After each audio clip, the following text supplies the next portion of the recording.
नमस्कार, मैं स्वाति शर्मा आरोग्य श्री वेलनेस से आज आपके साथ फिर एक इन्फॉर्मेटिव वीडियो शेयर कर रही हूँ। आज हमारे साथ हैं डॉक्टर रामलिंगम, जो पीएचडी हैं नेचुरोपैथी के और योगा विशेषज्ञ और साइकोलॉजी विशेषज्ञ हैं। तो आज हम उनसे कुछ महत्वपूर्ण जानकारी लेते हैं। सादर प्रणाम। जैसे कि आयुर्वेद एक बड़ी विशाल चिकित्सा पद्धति है, हमारे देश की जो है प्राचीन पद्धति है। उसका एक अंग है जो है पंचकर्म। पंचकर्म का नाम सुनते ही जो है दक्षिण भारत के केरल प्रदेश की याद आती है।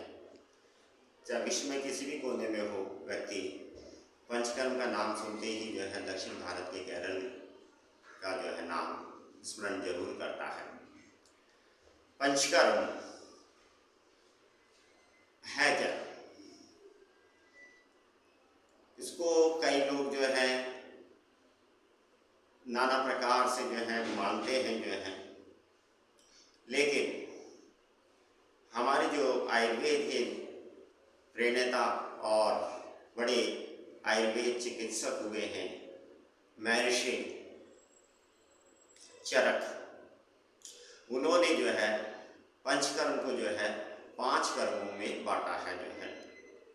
वास्तव में जो है जो दक्षिण भारतीय केरल पद्धति है उसमें कई सारे पंचकर्म के जो हैं पार्ट्स माने गए हैं, भाग माने गए हैं जो है, लेकिन महर्षि चरक ने चरक संहिता के अंदर जो है इसको 5 अंगों में ही बांटे हैं। सबसे पहला जो आता है वमन, उसके पश्चात विरेचन, विरेचन के बाद जो है वस्तीकरण जो है अनुहंस कहा गया है, और इसको वस्तीकरण, वस्ती भी जो है 2 भागों में बांटी गई है जो है, जिसमें एक भाग जो है एनिमा का माना गया है, तो दूसरा जो है कटिबस्ती, उदरबस्ती, जंगाबस्ती, जानुबस्ती, ग्रीवाबस्ती, उत्तरबस्ती, ये उसके सब पार्ट्स माने गए हैं, भाग माने गए हैं जो है।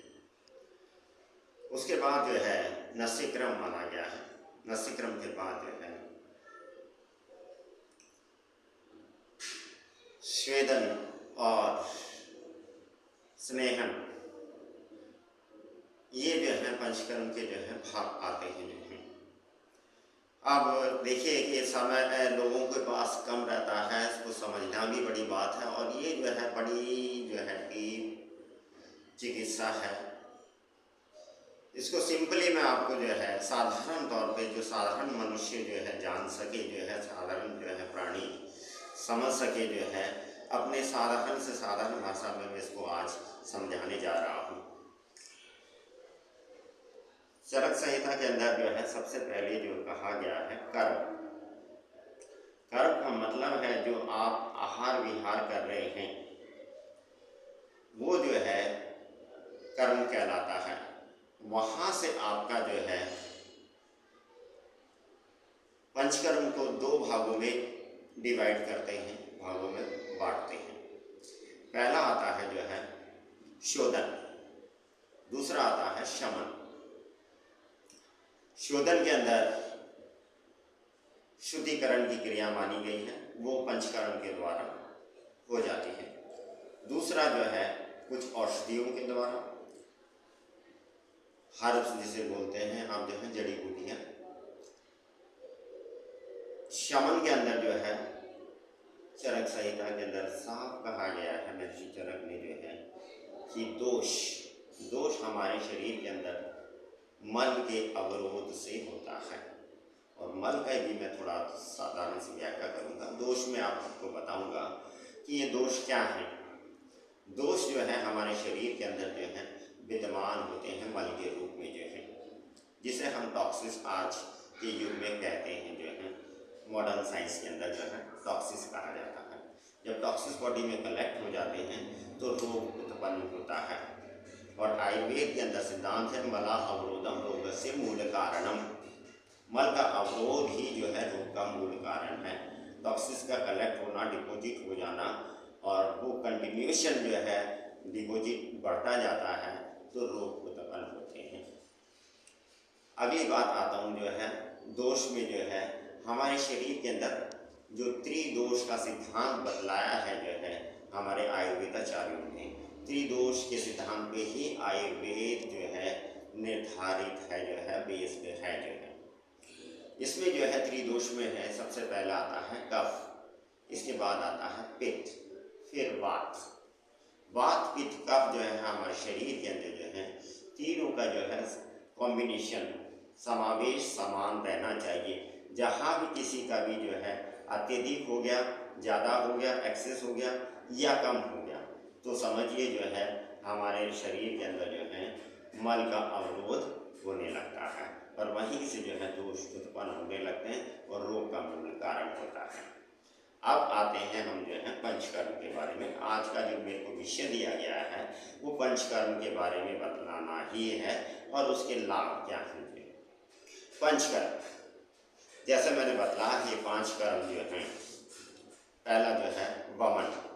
वमन जो है ऐसी क्रिया है जिसमें जो है आपको जो साधारण जो है गुनगुना पानी पी के जो है वमन, उल्टी करना होता है जो है, वॉमिटिंग।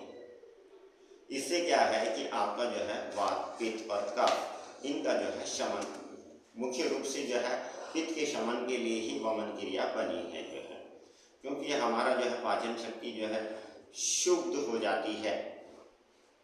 उस वजह से जो है ये जो है हमारा एसिड बढ़ जाता है, जिसे हम पित्त बोलते हैं जो है, और उससे जो है डाइजेशन सिस्टम बिगड़ने से जो है हमारी सारी समस्याएं उत्पन्न होने लगती हैं जो है।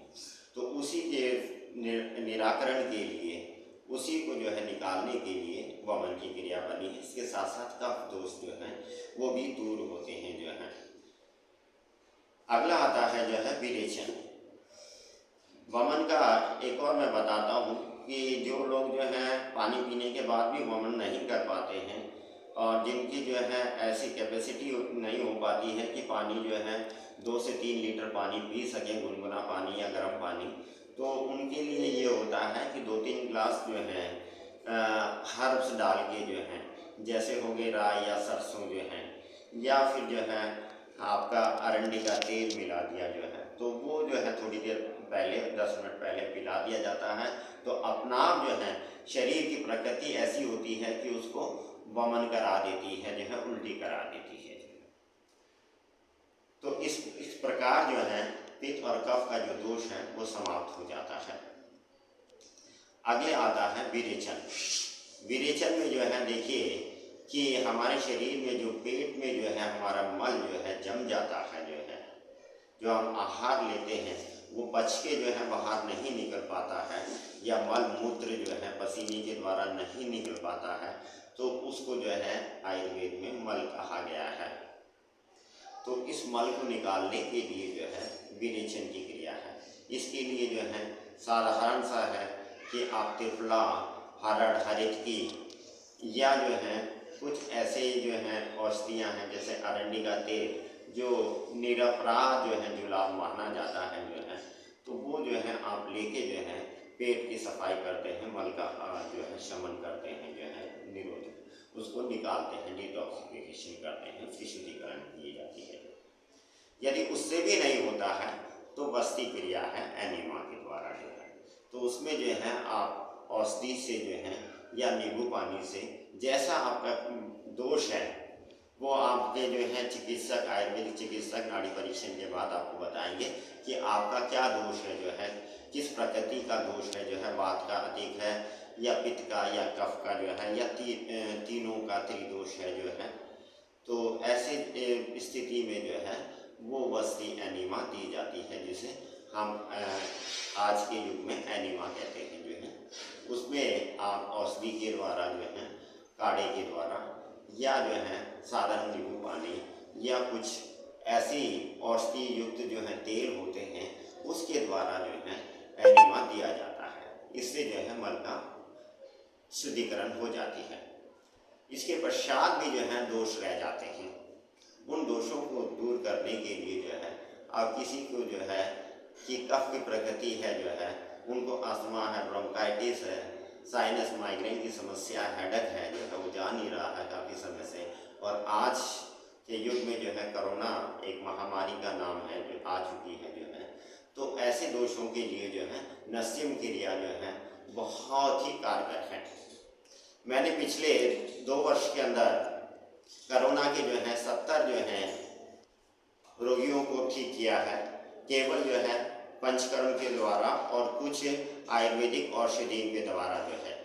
पंचकर्म में मैंने उनको कुछ नहीं किया जो है। सबसे पहले जो है उनका दोष देखा जो है, किसी का जो है कफ वातित था जो है, तो किसी का कफ पित्त था जो दोष था, तो उसमें जो है मोस्टली जो है मैं मानता हूँ कि जो कोरोना या स्वाइन फ्लू ऐसे जो है कफ से संबंधित जो 25 जो दोष माने गए हैं, 25 जो है कफ के रोग माने गए हैं, उसमें जो है कोरोना भी एक अंग है।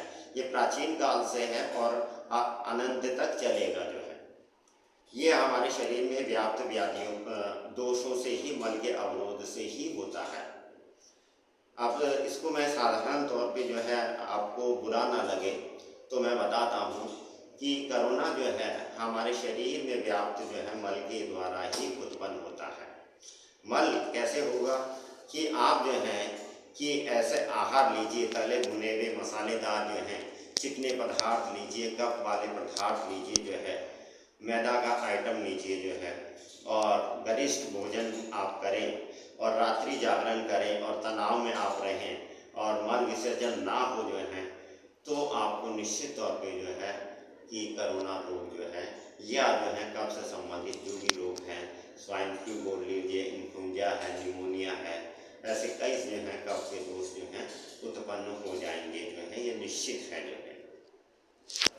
तो उसी में जो है मैंने उनको क्या किया कि 3 दिन तक जो है अन्न छुड़वा दिया उनका, और नींबू पानी, शहद और नारंगी के जूस, ऑरेंज जूस पे रखा उनको, फलाहार पे पपीते पे रखा, और जिनके प्लेटलाइट कम हो रहे थे उनको पपीते का रस, पत्तों का रस दिया जो है, जिससे प्लेटलाइट बढ़ सके। चुकंदर का सेवन कराया, चुकंदर का जूस दिया।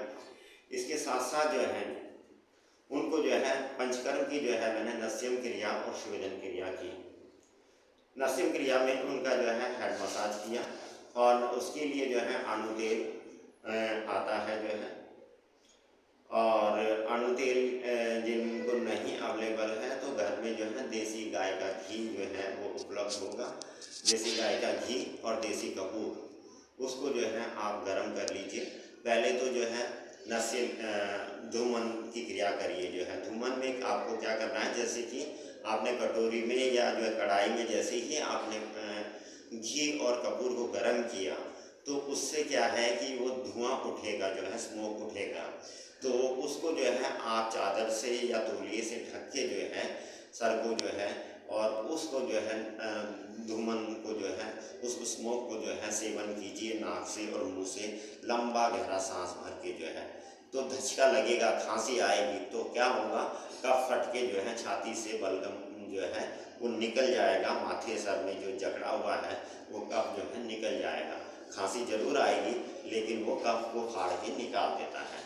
इसके पश्चात जो है आप उसको जो है हेड मसाज और नोज़ की और सिर की जो है, और ये कान के नीचे ये जो पॉइंट है हमारे, और जिनको भी सर दर्द होता है ये देख लीजिए, ये पॉइंट आपके जो है कर्ण पट्टिका पे जो है आप दबाइए, और ये यहाँ के पॉइंट दबाइए, तो इसका और थोड़ा ये गले का जैसे ब्लॉकेज हो जाता है, कंजक्शन हो जाता है जो है, टॉन्सिल की समस्या, तो ये गले वगैरह की, छाती की, पसलियों की अच्छी तरह से मसाज करिए जो है उसी गाय के घी और कपूर से जो है।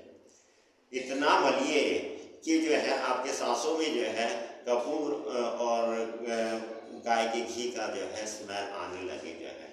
इतना मलने के बाद अच्छी तरह से मालिश कर लिया आपने, उसके बाद जो है नीलगिरी का पेड़ आता है जो है, वो पार्कों में अवेलेबल है, जो लंबा पेड़ होता है जो है, और उसकी पत्तियां जो हैं नुकीली और लंबी होती हैं। उन पत्तियों का जो है स्वेदन करिए, उसको उबालिए पतीले में डाल के जो है, और ढक के रखिए। जब वो उबाल आ जाता है तो चादर से ढक के जो है, कपड़े उतार के जो है अपने, और छाती पे, गले पे और सिर पे जो है, मस्तिष्क पे जो है आप उसका जो है भाप लीजिए, जिसे स्वेदन क्रिया कहा गया है। पसीने से आप तर हो जाएंगे जो है, कफ निकलेगा, खांसी उठेगी, उसको निकाल दीजिए, उसको रोकिए मत जो है, और वो कफ का जो है आपका पूरा शमन करेगा। और जो शरीर का भारीपन, सिर का भारीपन था जो है, जो फीवर वगैरह आपको लग रहा था, वो हल्का हो जाएगा और आपका लगेगा कि नाक खुल गया है जो है, स्वर आपके खुल गए हुए हैं। इसके द्वारा और इसके साथ साथ जो है मैंने जो है उनको अमृता रिश दिया जो है, अमृता रिश के साथ कुछ औषधियाँ चलाई जो हैं, उनमें जो है महासुदर्शन गणपति, कफ के तुलस, और इसके साथ साथ जो है स्वर्गीय हर लोहर और गोदंडी मिश्रण और विष्णुडकपटी, इन औषधियों का जो है 3 दिन सेवन कराया उनको जो है। चौथे दिन उनका जो है रोग में जो है 60% जो है शमन हो चुका था, खत्म हो चुका था जो है, और 1 हफ्ते के अंदर वो स्वस्थ हो गए। और एक अंकल जी हैं जो हैं बुल्टा नेगी जी, जो कि 92 ईयर्स के हैं, पालम कॉलोनी में रहते हैं। उनकी स्थिति तो इतनी हालत ख़राब थी, ऑक्सीजन लेवल जो है उनका 60 से नीचे आ गया। उनके पुत्र ने जो है हॉस्पिटल में एडमिट करने के लिए जो है बातचीत कर ली, सिलेंडर सारा मंगा लिया था, ऑक्सीजन सिलेंडर। मैंने कहा अंकल जी क्या ज़रूरत है, जब आप डाइट फॉलो कर रहे हैं और मेरे पंचकर्म आप फॉलो करेंगे और ये जो औषधि दे रहा हूँ तो आप ठीक हो जाएंगे, क्यों घबरा रहे हैं। जब आपने 1 दिन सहन कर लिया तो 2 दिन और थोड़ा सा सहन कर लीजिए। मैंने 3 दिन का उनको समय दिया। तीसरे दिन खड़े हो जाते हैं और वो जो है अपना जो है, चौथे दिन मैंने उनको कहा कि सुपाच्य भोजन दलिया जो है आप बना के खा सकते हैं जो है थोड़ा सा। तो उन्होंने अपना जो है किचन में जाके दलिया बनाया जो है, घर परिवार में सभी को कोरोना था, उनको भी सेवन कराया, खुद भी सेवन किया जो है। मैं जब गया पंचकर्म करने के लिए तो खड़े हुए तंदुरुस्त मेरे को बिल्कुल मिले, एक्टिव। कहते हैं कि जो है मैं साइकिल कब चला पाऊँगा जो है, साइकिल चलाते थे जो। मैंने कहा अभी आप थोड़ी वीकनेस है जो है, निमोनिया का आपको अटैक है जो है, तो इसलिए जो है आपको थोड़ा समय लगेगा। मैंने कहा 1 महीने बाद जो है आप साइकिल चला सकते हैं जो है, और आज वो साइकिल करते हैं। ठीक है जी। पंचकर्म के मैं और भी उदाहरण देता हूँ कि मेरी एक स्टूडेंट है जो है बाली की, जो राजकुमारी, आज से कुछ वर्ष पहले मैं वहाँ गया था जो है चंद्र स्वामी जी के साथ जो है। बाली देश की राजकुमारी? हाँ जी, बाली इंडोनेशिया का एक प्रदेश है जो है बाली, वहाँ की राजकुमारी। तो उनको जो है 20 वर्ष से जो है बच्चा नहीं हुआ था, तो मैंने उनको जो है पंचकर्म की जो है उत्तर बस्ती और ये पंचकर्म पूरी थेरेपी दी जो है, उसमें खासकर उत्तर बस्ती और कुछ जो है हर्ब्स जो हैं जिनको जो है धातु पौष्टिक के लिए जो है माना गया है, वो औषधियाँ दी उनको और राजकुमार को। तो उनके 6 महीने पश्चात जो है पुत्री की जो है लक्ष्मी उनको प्राप्त हुई। मेरे को संदेश मिला, मैं भी प्रसन्न रहा जो है। और ऐसा ही एक उदाहरण है उत्तर बस्ती का जो है, मेरी क्लाइंट हैं जो है प्रीतमपुरा में रहती थी, और पंजाबी बाग में मेरे क्लाइंट हैं गुप्ता जी, उनकी उसकी पुत्री हैं। तो उनके भी जो है 9 वर्ष हो गए थे जो है, 2 बार प्रेगनेंट भी हुई, मिसकैरेज भी हो गया था जो है। तो उत्तर बस्ती का मैंने उनको जो है कराया जो है। तो उत्तर बस्ती के 1 महीने पश्चात जो है पीसीओडी की उनकी जो समस्या थी और जो यूट्रस में जो दिक्कत आ रही थी, वो सारा जो है प्रॉब्लम दूर हो गई, और अगले ही महीने जो है वो प्रेग्नेंट हो गई। उन्होंने खुशखबरी दी मेरे को कि प्रेग्नेंट हो गई सर। तो और उसके बाद 9 मास पश्चात जो है उन्होंने जो है पुत्र रतन जो है प्राप्त किया। डॉक्टर साहब, वास्तव में आपका एक्सपीरियंस इतना ज़्यादा है, आपका ज्ञान इतना ज़्यादा है कि बाली देश की राजकुमारी तक आपकी ख्याति, और उसका भी आपने इलाज किया, सफल इलाज किया, और वो भी पंचकर्मा के माध्यम से, भारतीय पद्धति के माध्यम से किया। जी जी जी। और आप जैसे बता रहे हैं कि पंचकर्मा के माध्यम से कोरोना का इलाज भी। जी जी जी। और जितनी भी बीमारियां हैं उनके जो टॉक्सिक हैं निकालने का काम बड़ी सफलता से पंचकर्मा के माध्यम से आपने किया। और वास्तव में हम भी बहुत सौभाग्यशाली हैं कि हमारे इस केंद्र के अंदर भी, आरोग्य श्री वेलनेस के अंदर भी, हमने पंचकर्मा और इस प्रकार की जो पद्धति है वो आपके मार्गदर्शन में, आपकी गाइडेंस में चलेगी।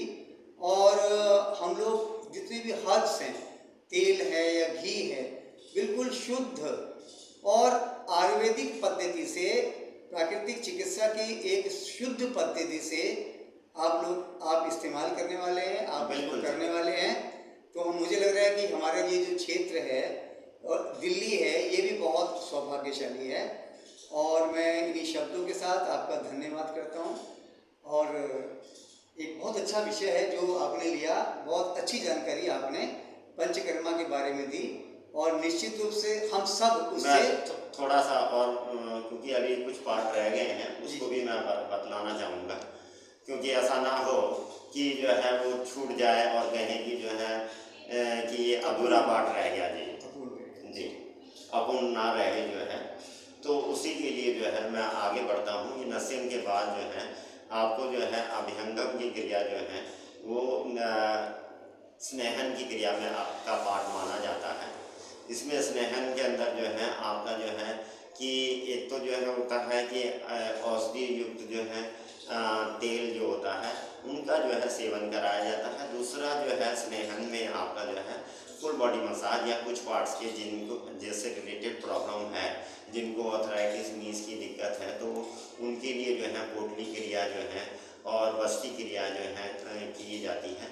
इसके साथ साथ जो है आप अभ्यंगम में जो लेंगे जो है स्नेहन की जो क्रिया है उसमें आप जो है देखिए कि कई विशाल क्षेत्र है अभ्यंगम का भी जो है, लेकिन मैं संक्षिप्त में बतलाना चाहता हूँ, समय अवधि कम है जो है और आपको ज़्यादा से ज़्यादा ज्ञान मिल सके, इसीलिए मैं आपको बतला रहा हूँ कि जो है अभ्यंगम जो है महीने में कम से कम एक बार जो है प्रत्येक व्यक्ति को, स्वस्थ मनुष्य को कराना चाहिए। और रोगग्रस्त व्यक्ति है तो उनको तो जो है जब तक चिकित्सक बोले वो 1 हफ्ता 2 हफ्ता 3 हफ्ता उसका जो है जरूर कराना चाहिए जो है। इसके बाद जो है स्वेदन आता है। स्वेदन के अंदर जो है स्टीम जिसे हम कहते हैं जो है भाप स्नान जो है, प्राकृतिक चिकित्सा में भाप स्नान बोल लीजिए, जल चिकित्सा बोल लीजिए, तो वो जो है कराया जाता है। उसमें जो है कुछ मेडिकेटेड हर्ब्स होती हैं जो है, और वो सब हर्ब्स जो हैं हम खुद तैयार करते हैं। और जो पोटली में जो औषधियाँ डाली जाती हैं, हर्ब्स जो डाली जाती हैं, वो मैं खुद सभी जो है तैयार करता हूँ। और जितने भी जो है तेल जो है तैयार होते हैं जो है पंचकर्म के जितने भी तेल हैं, चाहे महामास तेल हो, महानारायण तेल हो जो है, चाहे अनु तेल हो जो है, ऐसे कई सारे औषधि युक्त तेल हैं जो है। और शिरोधारा का जो है बला तेल है जो है, शिरबला तेल है जो है, भृंगराज तेल है, शंखपुष्पी तेल है जो है, ब्राह्मी तेल है जो है, तक्र बनाना होता है जो है, तक्रधारा शिरोधारा में दी जाती है जो है। तो ये सारा जो है शिरोधारा भी जो है स्नेहन का एक अंग आ जाता है। अब पंचकर्म में देखिए कि आप बोलेंगे कि शिरोधारा तो आई नहीं, तो वही मैं बता दूँ ये सब पार्ट में आ जाते हैं, शिरोधारा जो है स्नेहन क्रिया में आ जाते हैं। इसके बाद जो आपको स्वेदन की क्रिया बतलाई है वो उसमें जो है आपका जो है भाप चिकित्सा होती है, उसमें औषधि युक्त